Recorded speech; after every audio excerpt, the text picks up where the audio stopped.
Results of the MSU corn and soybean variety trials are now available. 2019 was a mixed bag for ag policy in Lansing. And Michigan Agricultural Commodities Chris Betts will join us with a market update. I'm Janelle Brose, and this is Farm News 5. Farm News 5 is brought to you by Ford. Farmers plodded through a tough year in the fields, and the same can be said for the state legislature when it comes to passing legislation impacting Michigan agriculture. 2019 was a building year. We had a new administration, new legislative body. It's been a very slow start, and so the accomplishments aren't quite as stellar as what you saw last year and working through in number, but still important nonetheless. 2019 so far has rounded out one of the slowest years as far as number of public acts signed, the least number since 1960. But with all of that, we were able to get a good start. We were working with the administration, the legislature. Unfortunately, the administration had some different ideas with revamping formerly the Department of Environmental Quality into what's now the Department of Environment, Great Lakes and Energy. And along with that came removal of some of the panels that we worked very hard to get in place statutorily for oversight. The legislature took quick action, and we worked very hard to educate them on that, to overturn those executive orders and put back in place the panels that we rely on. This has been a very long budget negotiation and discussion between the administration and the legislature. We did see some resolution at the end of the year here as far as what we would provide for funding. Earlier in the year, the governor had 147 line item vetoes, and between transfers and cuts affected almost $1 billion of revenues for the state and where we're going to spend that money. There was some discussions over the summer and into the fall, and we were able to get some resolutions on that. We are now seeing a restoration with two supplementals here in December that put back about $570 million into the budget.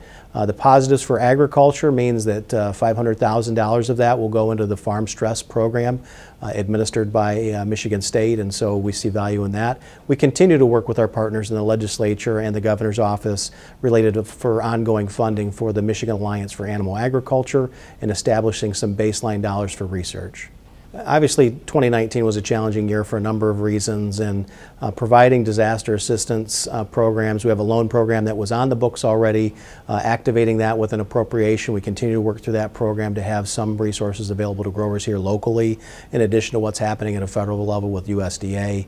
We also saw some reforms with no-fault automobile insurance, and the intention there is to provide relief for farmers as substantial ratepayers into the economy, as well as others within the state, with some certainty and provide them with some options. And so those were all things that have been worked on for quite a period of time, and it's nice to see some resolutions moving forward on those. If you want a car from a company that's been building them for 115 years, get a Ford. If you want a car with driver assist technology, get a Ford. You're gonna want a Ford. Michigan State University is releasing its 2019 corn and soybean performance trials. Established in 1988 and conducted annually, the performance trials are designed to offer farmers, extension personnel, and seed companies with an unbiased look at the performance of hybrids submitted to MSU by private seed companies.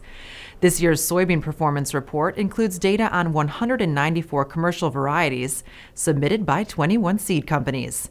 MSU Research Assistant Randy Lawrence says they face the same weather challenges that growers faced both during planting and harvest. It was very difficult to get everything planted.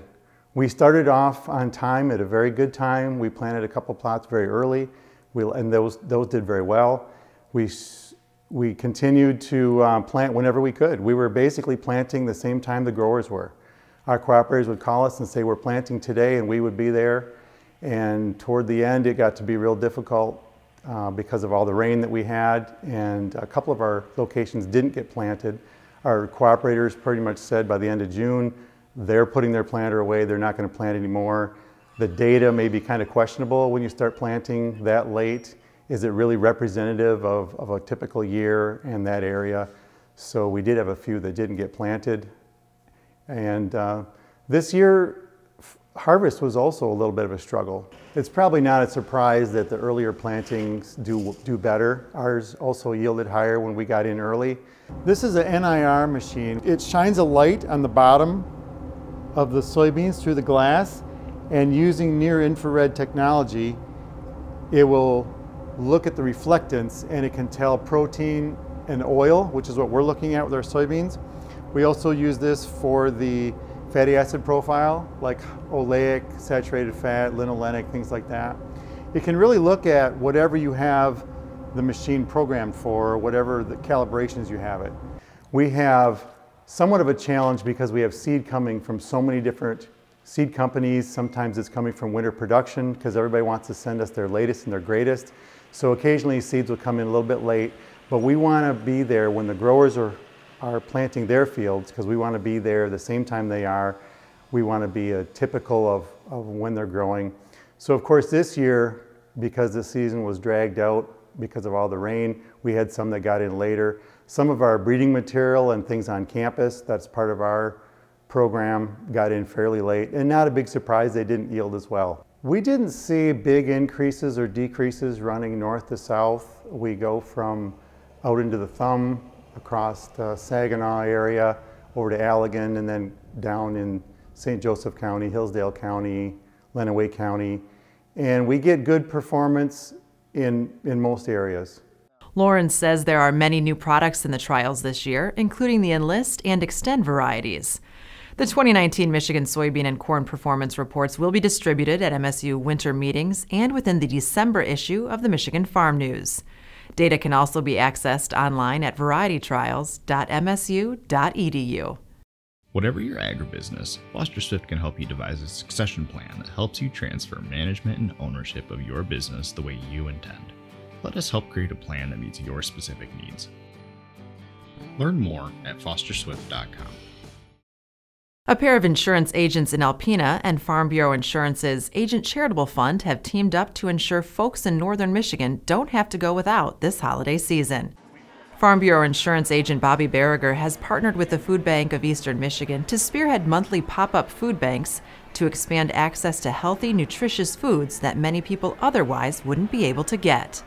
What's going on behind me is a food truck that comes up from the Eastern Food Bank of Michigan, and it is Feed the Need, a monthly event. We get, as you can see, thousands of pounds of food and donate it to the public in need. No questions asked. You come in, jot your name down. We want to know how many kids are people are in the household. We want to know how many people we're really helping with this food, and to get this event going right before the holidays so people can take the weight of food insecurity off their table around the holidays. All this food's coming from the Food Bank of Eastern Michigan. We've partnered with them a few months ago, 3 months ago. This is our 4th truck. We sponsored a truck for $1,200 through the food bank, got 25,000 pounds of food, had a pretty big turnout, about 350 families with a week's worth of food.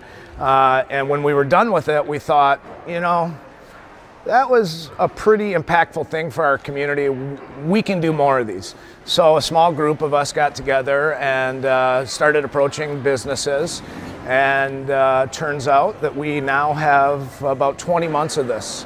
It's remarkable that the Farm Bureau and the Food Bank of Eastern Michigan have the same mission, and that's feeding our friends and neighbors in need.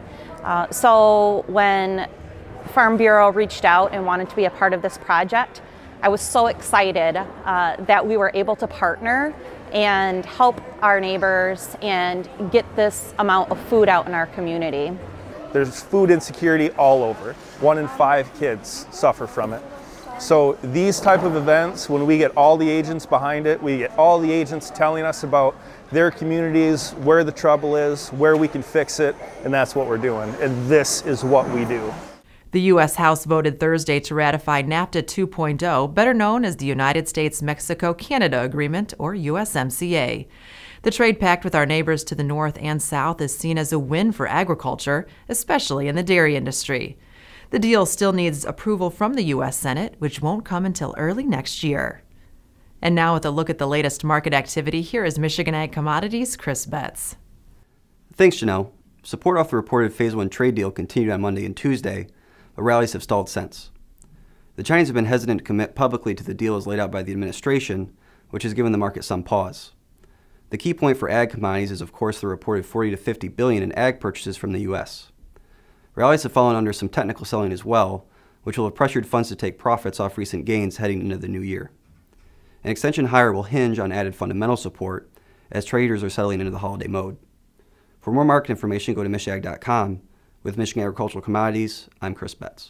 And that's a wrap on Farm News 5 for 2019. We will be off next week and will return the first week of January to greet the new year. For the Farm News Media family, I'm Janelle Brose. Have a Merry Christmas and a Happy New Year.